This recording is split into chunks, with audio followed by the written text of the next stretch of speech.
Vamos a resolver el problema 6-81 del libro de Sengel,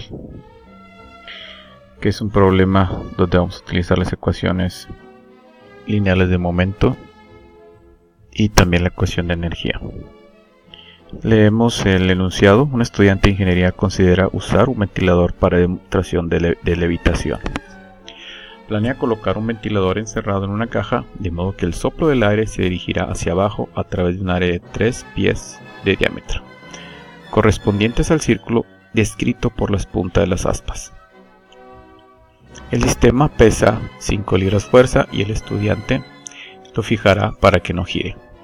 Con el aumento de la pared del ventilador, planea incrementar las RPMs y la velocidad del aire hasta que el escape suministre la fuerza suficiente hacia arriba para hacer que la caja con el ventilador se sostenga en el aire. Lo que nos piden determinar es la velocidad de salida del aire para producir 150 libras de fuerza. Y en el inciso B nos pide el flujo volumétrico de ese mismo aire para poder levantar las 5 libras de fuerza. Y por último nos piden la potencia mecánica mínima que debe suministrarse al flujo de aire. Y nos dan ahí la densidad en 0.078 libras masa por pie cúbico. Entonces, lo primero que vamos a hacer es dibujar el diagrama. ¿Sí? Como pueden ver, estamos simplemente ejemplificando lo que se dice. Se tiene un ventilador que se pone dentro de una caja. ¿Sí? Ese ventilador tiene un diámetro de 3 pies de diámetro. La caja no se le da ninguna dimensión, ya que lo único que nos interesa es el flujo a través del ventilador. Todo este sistema pesa 5 libras fuerza, que viene siendo el peso de la caja y el peso del ventilador. También se nos da 6.000 revoluciones por minuto, ¿sí? Y se define la densidad de aire como 0.078, ¿sí? Entonces aquí lo estamos dibujando en tercera dimensión. Una buena práctica es tratar de dibujarlo también en 2 dimensiones para poder ejemplificarlo un poco mejor, ¿sí? Entonces en el foco 2D podemos ver pues, el corre transversal de la caja, el ventilador, ¿sí? Y pues, las revoluciones, ¿okay? Entonces uno de los primeros puntos que debemos nosotros de realizar es la definición del volumen de control, ¿verdad? Entonces, para el volumen de control, nosotros debemos de definir qué tipo es, si es estable o inestable, ¿sí? Entonces, de las 3 opciones, nosotros tenemos si es un volumen de control fijo, deformable o movible. Se nos está pidiendo que definamos su velocidad o la velocidad del aire para poder vencer el peso del sistema. No se nos está refiriendo hasta ahorita a ninguna condición que implique el que ese volumen de control se mueva. Entonces, por lo regular, no es deformable, ninguna condición del volumen de control se modifica, ¿sí? Y tampoco es movible, ¿sí? Tampoco es movible, ¿sí? Entonces nos queda que es un volumen de control fijo, ¿sí? Ahora, con respecto a eso nos pide es estable e inestable. El problema nos plantea una condición estable, porque lo que quiere saber es cuánta fuerza se requiere para poder levantar el sistema de caja y ventilador, ¿sí? Entonces, ese es un problema estable, ¿sí? Es un problema estable y no es inestable. También podemos decir que pues, no nos está pidiendo ninguna referencia con respecto al tiempo, ninguna aceleración, entonces decimos que es estable. Por último, nosotros dibujamos el volumen de control. En esta parte lo achuramos de color amarillo, ¿sí? Y acá lo planteamos un poco más esquemático. En el volumen de control sabemos que va a entrar aire por la parte superior del ventilador y va sacar aire por la parte inferior, ¿verdad? ¿Sí? Entonces son dos flujos de aire a través de dos superficies de control, ¿sí? Aquí podemos decir que esta es la 1 y esta es la 2, ¿verdad? ¿Sí? En nuestro dibujo esquemático tenemos las dos velocidades en esta superficie de control 1, superficie de control 2. También, como pueden ver, si nosotros dibujáramos esto en tercera dimensión, lo que tendríamos sería más o menos, pudiera ser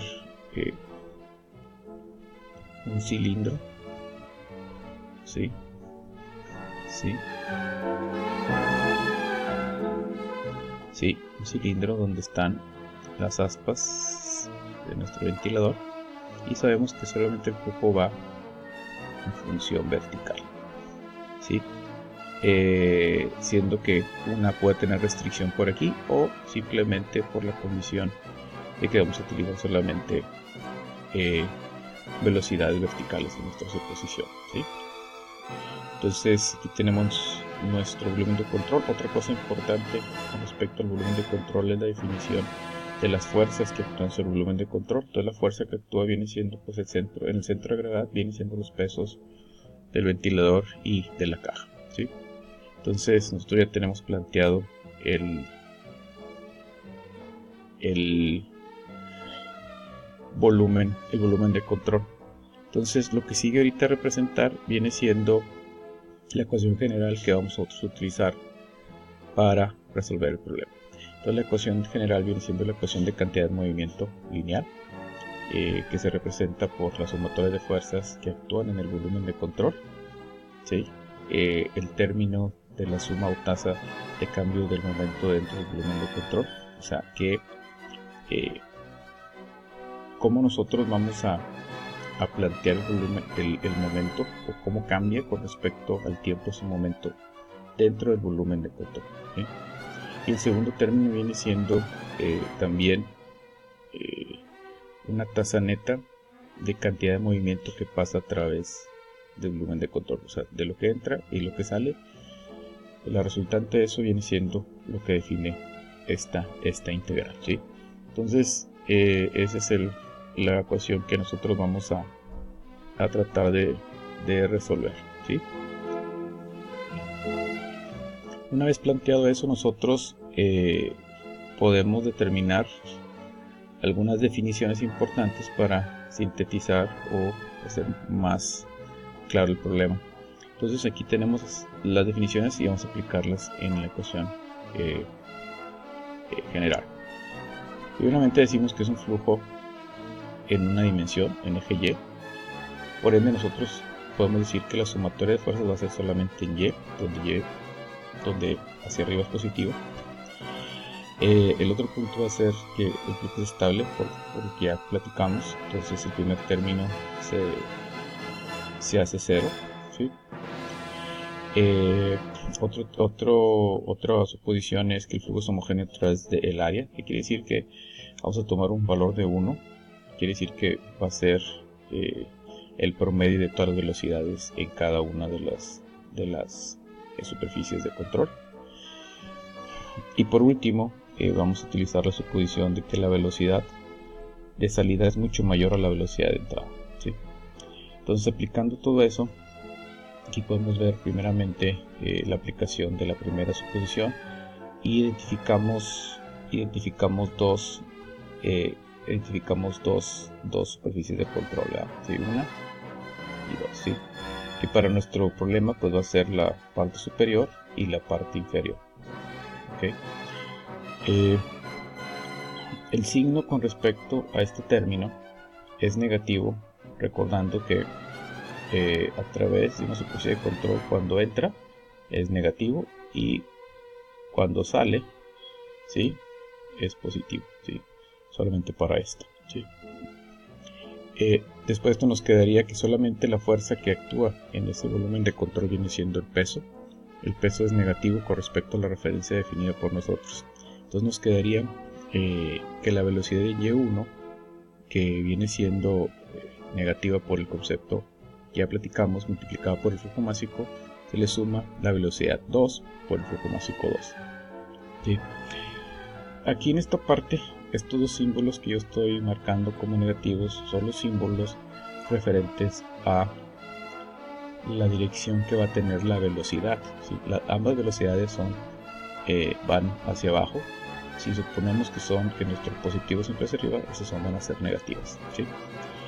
Entonces va a quedar que la velocidad y por el flujo másico 1 va a ser menos la velocidad y2 por el flujo másico 2. ¿Sí?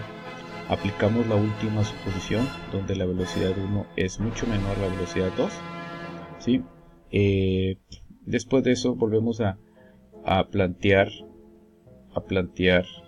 o a un segundito.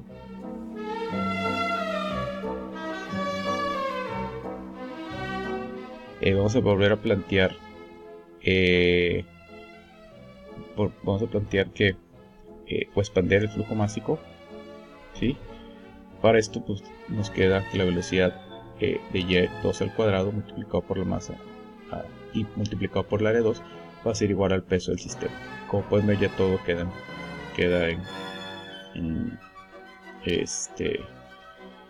con signo positivo. Resolvemos para la velocidad en y2 y ya nosotros podemos calcular la velocidad 2. ¿Sí? Y el último paso sería pues resolver la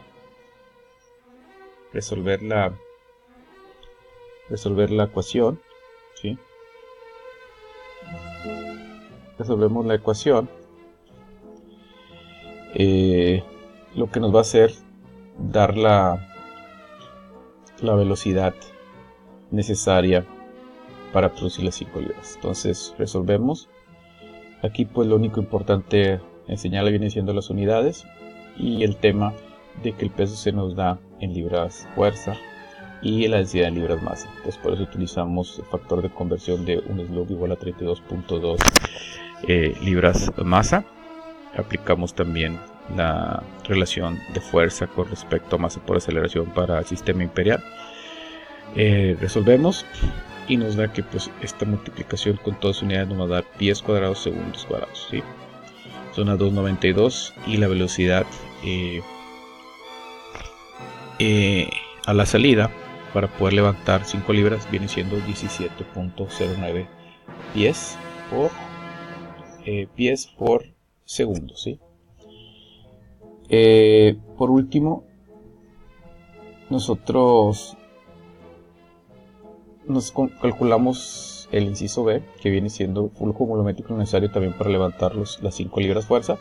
Y lo único que tenemos que hacer es aplicarle la ecuación de continuidad, ¿sí? O el flujo volumétrico, que es asumiendo que la densidad es constante. ¿Sí? Aquí solamente aplicamos la multiplicación entre velocidad por área y eso nos da un total de 120 pies cúbicos por segundo. ¿Sí? Entonces con eso nosotros podemos calcular el flujo volumétrico. ¿Sí? Bueno, así es como resolvemos este problema. Como pueden ver, utilizamos la metodología que hemos estado utilizando en el salón. Los pasos son exactamente los mismos. ¿Sí? Lo único que nos queda resolver en el siguiente video viene siendo la potencia mecánica a suministrarse, que viene siendo cuánta energía tenemos que suministrar para que pueda girar o pueda darnos ese flujo volumétrico el ventilador. ¿Sí? Entonces el siguiente video va a estar enfocado solamente en la ecuación de energía. Vamos a utilizar estos mismos resultados. Bueno, entonces los veo en el próximo video. Adiós.